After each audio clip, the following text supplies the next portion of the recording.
Andrew Coleman, a smug white manager with everything he thought he was entitled to, never realized that the quiet janitor passing through the corridors of the Henderson Corporation's headquarters in Seattle was far more than he appeared.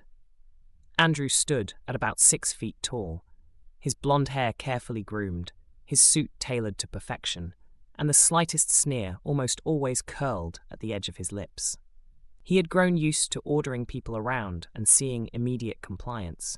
His entire career had been marked by a sense of invincibility that came from having the right connections, knowing how to manipulate the system, and feeling certain that those beneath him had neither the power nor the will to fight back.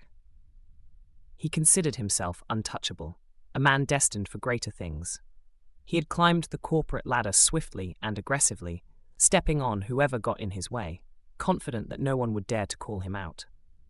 Yet, unknown to him, within the supposedly safe confines of his department, a force was quietly at work, documenting, recording, and preparing for the day when all his sins would come crashing down upon him. Marcus Hall, the janitor who blended into the background, was actually an undercover investigator from the company's oversight division. He stood in his late 40s, a stocky black man with short, close-cropped hair and a demeanor that invited others to overlook him. Marcus knew how to be invisible. He knew how to navigate spaces without drawing attention. And most importantly, he knew how to observe. He was good at his job, an expert, really, and Henderson Corporation had sent him in because they had received troubling hints that Andrew's department was a cesspool of mismanagement, discrimination, and unethical behavior. Complaints had filtered up through the ranks. Employees working in unsafe conditions, people of color being passed over for promotions, those who spoke up being silenced. The corporate brass wanted answers, and they wanted them discreetly. So Marcus was deployed, mop and bucket in hand, to see firsthand what went on when no one was looking. For weeks, Marcus had been quietly gathering information. He noted the way Andrew spoke to certain employees, how he singled out individuals, particularly women and people of color, for the worst tasks and the least recognition. He paid careful attention to how Andrew managed scheduling, who got stuck working overtime without pay, and who was forced to miss breaks. The pattern was clear. Andrew Coleman believed he was superior, and that attitude seeped into every aspect of how he ran his department. Marcus's job was not only to witness it, but to document it. He carried a small recording device hidden in his work jumpsuit's pocket. He had a digital camera as well, cleverly disguised as a cheap phone, with which he took photos of hazardous conditions. He collected photocopies of questionable memos he found in the trash. He built a dossier that grew thicker each day, all while Andrew barely noticed him. The true turning point came when Andrew, growing frustrated one morning, decided to single Marcus out in front of his assistant. Marcus had finished cleaning the hallway and was taking a short break in the staff kitchenette, a modest room with a dingy microwave and a half-broken coffee machine. Marcus kept his lunch, a simple sandwich and some fruit, in a small brown bag on the counter. He planned to eat quickly and get back to work, never wanting to draw attention. But as he stood there, Andrew strolled in with his assistant, complaining loudly about lazy employees. His voice carried that familiar edge of contempt. Andrew noticed the janitor's lunch bag sitting there. Without even looking at Marcus, he scoffed, grabbed the bag, and casually tossed it into the trash. "No lunch today," he sneered, as if to say that a mere janitor didn't deserve to eat on company time. Marcus's jaw tightened, but he didn't react beyond that. He knew better than to blow his cover. Instead, he stared at Andrew for a moment, letting a single cold, piercing look pass between them before he turned away to retrieve his mop. That was the moment Andrew unknowingly lit the fuse that would lead to his own downfall. Over the following days, Marcus redoubled his efforts. If Andrew was brazen enough to do that, what else was he hiding? Indeed, Marcus discovered a pattern of intimidating behavior toward employees who dared to question Andrew's policies. Most chillingly, Marcus learned that Andrew's attitude had recently led to a black employee named LaToya Brown seeking legal help. LaToya, a talented data analyst who had been with Henderson Corporation for almost 5 years, had hit a glass ceiling. While her white colleagues climbed the ranks with ease, she remained stuck in the same position. Rumor had it that she had been passed over for promotions multiple times, and each time Andrew offered flimsy excuses. Eventually, Latoya began to suspect that race played a role in her stagnation. When she approached Andrew directly about it, asking why less qualified co-workers were leapfrogging her, he dismissed her concerns as petty complaints. He told her to just keep her head down and work harder. Latoya, unwilling to accept this, started documenting her own treatment and considering a formal complaint. Marcus learned this by listening quietly in hallways and restroom stalls, where voices carried and people assumed no one was paying attention. The men's restroom, in particular, was a prime listening spot. Executives would come in and talk, never suspecting that the janitor scrubbing the sinks understood every word. Marcus overheard Andrew telling one of his peers that Latoya was a problem and that she didn't understand her place. Those words, dripping with condescension, told Marcus everything he needed to know about Andrew's mindset. It was all about power, control, and maintaining a status quo that favored individuals who looked and acted like Andrew. As Marcus gathered more evidence, he discovered that Andrew had created a culture of fear and resentment. Employees were afraid to speak up because they had seen what happened to those who dared to challenge him.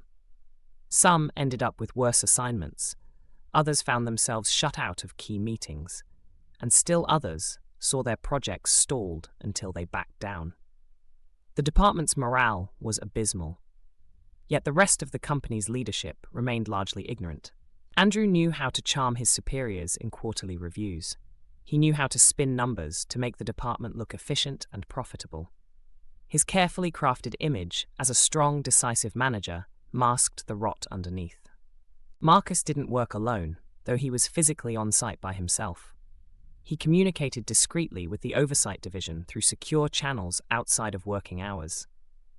Every few nights, he would go home to his modest apartment, back up his recordings and photos, and send encrypted files to his handlers. They responded with encouragement and additional instructions. They urged him to dig deeper, to find concrete evidence that no one could dispute. Marcus understood that to bring someone like Andrew down, he needed overwhelming proof, something that would force Henderson Corporation's top brass to act decisively and publicly. After all, this was a major company with a public image to maintain. If corruption and discrimination were allowed to flourish, it could lead to lawsuits, bad press, and a nightmare for the board of directors. Marcus knew the stakes were high, not just for the company, but for the employees trapped under Andrew's oppressive management. Weeks passed. Marcus maintained his cover, pushing a mop, emptying trash cans, scrubbing floors, never letting on that he was quietly building a towering case against Andrew. He recorded Andrew berating workers for not coming in on weekends. He took photos of frayed wires and faulty equipment that created safety hazards. He snatched incriminating documents from the trash that suggested budget funds were being funneled into Andrew's personal projects rather than distributed fairly. He listened to whispered conversations between nervous employees, many of whom mentioned how Andrew treated employees of color differently, always doubting their qualifications, always holding them to higher standards, and never offering them the same mentorship opportunities he offered white colleagues. Marcus also befriended Latoya quietly. He did it carefully, never revealing his true identity, simply showing empathy. He offered a listening ear when he found her alone in a break area, shoulders slumped in frustration. Latoya confided that she had considered leaving the company. She was tired of fighting an uphill battle and feeling invisible. Marcus urged her to hold on just a little longer. He hinted that something big was happening, that justice might be on the horizon. Latoya looked at him with curiosity, not fully understanding. The janitor seemed kind, but what power could he possibly have against Andrew Coleman? Still, she appreciated the support. In a place where most people kept their heads down, someone willing to listen meant a great deal. As Marcus continued his investigation, Andrew's arrogance showed no sign of ebbing. He grew bolder, as if no one would ever dare challenge him. One day, Marcus overheard Andrew pressuring a pregnant employee to skip her legally mandated breaks to finish a report on time. Another time, Marcus witnessed Andrew reducing a junior staff member to tears, telling her that she was too soft for the corporate world and that she should just go back to wherever she came from. Andrew might have been careful in front of top executives, but behind closed doors, he let his worst impulses reign. This was exactly the kind of evidence Marcus needed: irrefutable proof of harassment, discrimination, and unethical conduct. The flashpoint arrived not long after. LaToya decided it was time to confront Andrew publicly. She could no longer stand by silently while he belittled her and others. Marcus knew it was risky, but he also knew that if LaToya challenged Andrew openly, she might draw out some of his worst behavior in a more public setting, giving Marcus a perfect opportunity to capture it. Sure enough, one afternoon, LaToya entered Andrew's office unannounced. Marcus had timed his cleaning routine so that he was mopping just outside the doorway. He kept his head down, but angled himself so that his recording device would pick up every word.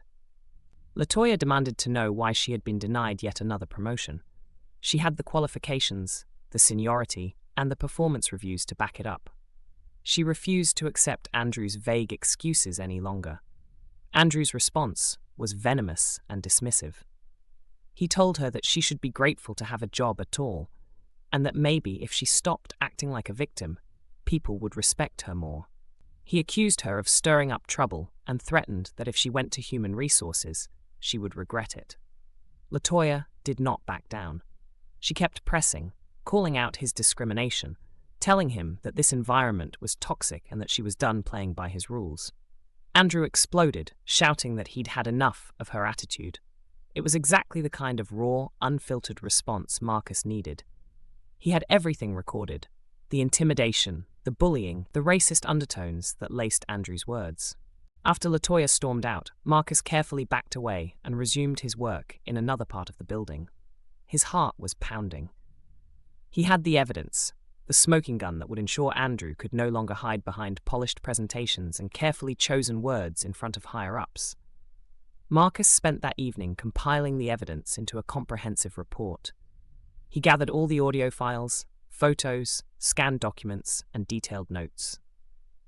He created a clear timeline showing how Andrew's behavior had escalated over time, targeting certain employees, particularly women of color, and creating a hostile work environment. He included notes on safety violations and unethical resource allocation. By the time he was done, he had a file that no one could ignore. Marcus sent the package to his contacts in the oversight division.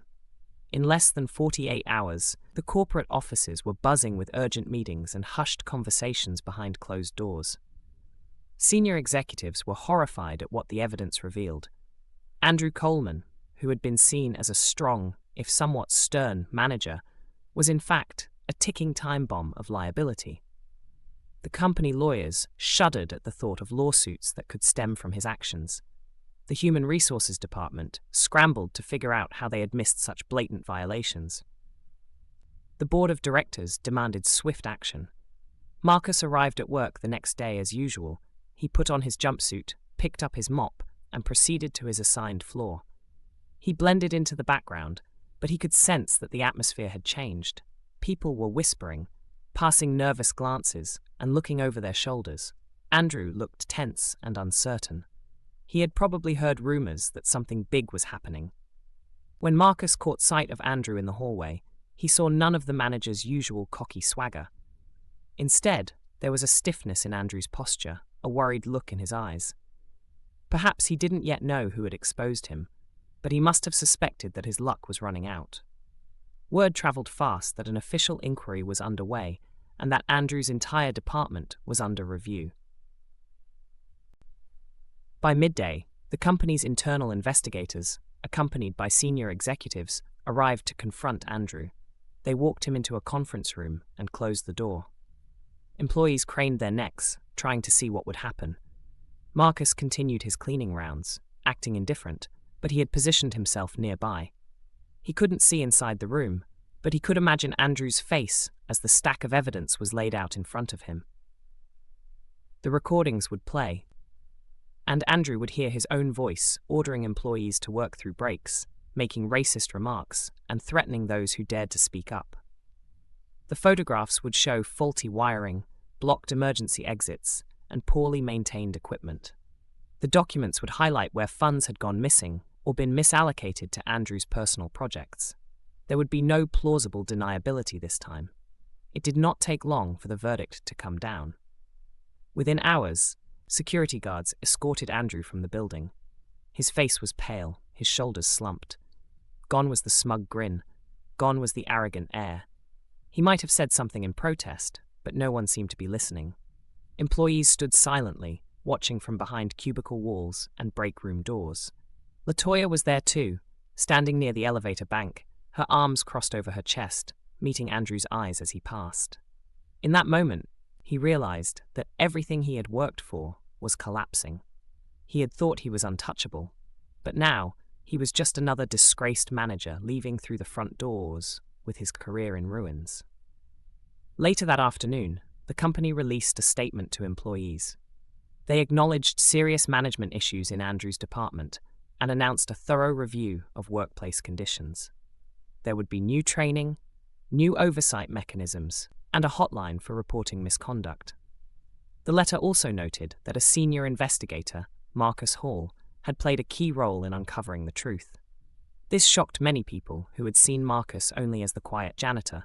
They had no idea that he was actually an undercover operative, ensuring fairness and accountability. That same day, Marcus stepped forward and introduced himself properly to a handful of employees, including Latoya. He offered her a quiet apology for the weeks he spent pretending not to care, explaining that he had to maintain cover to gather enough evidence. Latoya, tears welling in her eyes, thanked him. She understood the risk he took and the importance of what he had done. She would finally get the chance she deserved to move forward in her career without Andrew's toxic influence holding her back. Other employees, once fearful and silenced, now spoke openly about the relief they felt. A weight had been lifted from the department. The toxicity that had seeped into every corner of the workplace began to dissipate. People dared to hope that they could now work without fear, without discrimination, and with respect for their basic rights as employees. Marcus remained humble. He had done his job, nothing more. But he couldn't deny the satisfaction he felt at seeing justice served. He thought back to that moment when Andrew had tossed his lunch in the trash. That single act, as small and petty as it might seem, was the spark that fueled Marcus's resolve. Andrew had assumed the janitor was powerless, just another cog in the machine that he could disrespect at will. He had no idea that the janitor was actually the key to his undoing. Marcus had stayed patient and meticulous, knowing that the truth, once fully documented and presented, would carry undeniable weight. Over the next several weeks, the department underwent a complete overhaul. New management was brought in, individuals who were known for ethical leadership and inclusive policies. Human Resources conducted listening sessions, giving employees a safe space to air grievances and suggest improvements. Latoya received a promotion she had long deserved, finally recognized for her skill and dedication. Other employees who had felt marginalized or abused came forward with their own stories, now confident that someone would actually listen and take action. The company also implemented a more stringent oversight system. They realized that one Andrew Coleman could do enormous damage if left unchecked. Marcus's undercover mission had proven the need for constant vigilance. Policies were rewritten to emphasize accountability, diversity, and respect. Managers underwent sensitivity and ethics training. A culture of openness began to replace the old culture of intimidation. Meanwhile, Andrew Coleman retreated into obscurity. He attempted to find new employment, but the scandal had followed him. The business world can be small, and a reputation for discrimination and unethical behavior is hard to shake. He had spent his career climbing quickly, relying on aggression and arrogance, and now he found that doors slammed shut wherever he knocked. The warnings about him had traveled far beyond Henderson Corporation. He might have considered legal action to salvage his career, but the evidence was too damning, too thorough. Any court case would only bring more attention to his wrongdoing, sealing his fate even more decisively. Marcus, for his part, took on new assignments. His success in Seattle set a standard for how Henderson Corporation would handle future suspicions of misconduct. He was sent to other locations, other departments, sometimes still disguised as a lower-level worker. His methods remained subtle and patient, making sure that no one who abused their power would go unnoticed. The story of Andrew's downfall became something of a cautionary tale within the company, a reminder that no one was beyond accountability, and that even the quietest observer might be the one to change everything. In the hallways where Andrew once strutted, employees now moved with lighter steps. They exchanged polite greetings, offered each other help, and no longer felt the invisible weight of oppression. The memory of Andrew's sneer still lingered, but it served as a reminder of what they had overcome. Lessons had been learned, trust had to be rebuilt, but the foundation was stronger now. An environment of respect had begun to form, a shift that, while not immediate or perfect, signaled a new era for everyone who worked there. Marcus occasionally crossed paths with some of the employees he had helped, though they only learned of his true identity afterward. They would greet him with nods of acknowledgement, expressions of gratitude that did not need to be spoken aloud. He might have only been in their department for a short while, but his impact would last for years. While the lunch Andrew had tossed away was inconsequential in the grand scheme of things, it symbolized everything wrong with the culture Andrew had built: carelessness, disrespect, and a sense of entitlement that belittled the human dignity of others. By the time Marcus's mission ended, that culture had been laid bare and uprooted.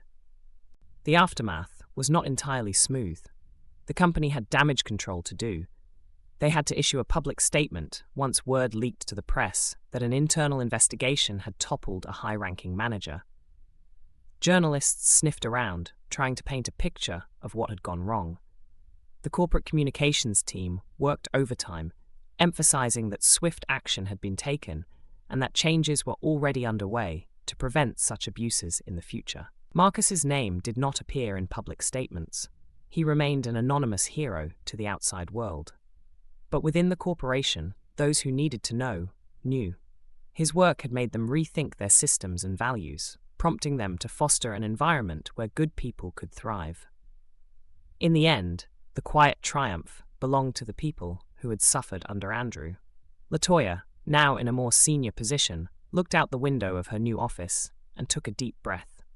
There was still work to be done to ensure fairness and equality, not just in this department, but across the entire organization. But at least now she felt seen, valued, and treated as an equal. She remembered Marcus's kind words and the subtle encouragement he had offered her when she felt alone. She considered sending him a thank you note, but she doubted he wanted the recognition. The man who had come disguised as a janitor knew that the real victory was not in personal accolades, but in the positive change he helped bring about. As for Marcus, he returned home that evening, quietly satisfied. He understood that corporate environments could bring out the worst in people who were never challenged, people like Andrew Coleman, who thrived in shadows and unchecked authority. His job was to shine a light into those shadows. He took pride in knowing that by doing so, he helped create a workplace where decency mattered. He had done what he set out to do: hold the powerful accountable and ensure that the marginalized were not voiceless. While Andrew's downfall started with a tossed lunch bag, its ripple effects would continue for years, reminding everyone that every action has consequences and that the quiet observer in the corner might just be the one to tear down an empire built on lies.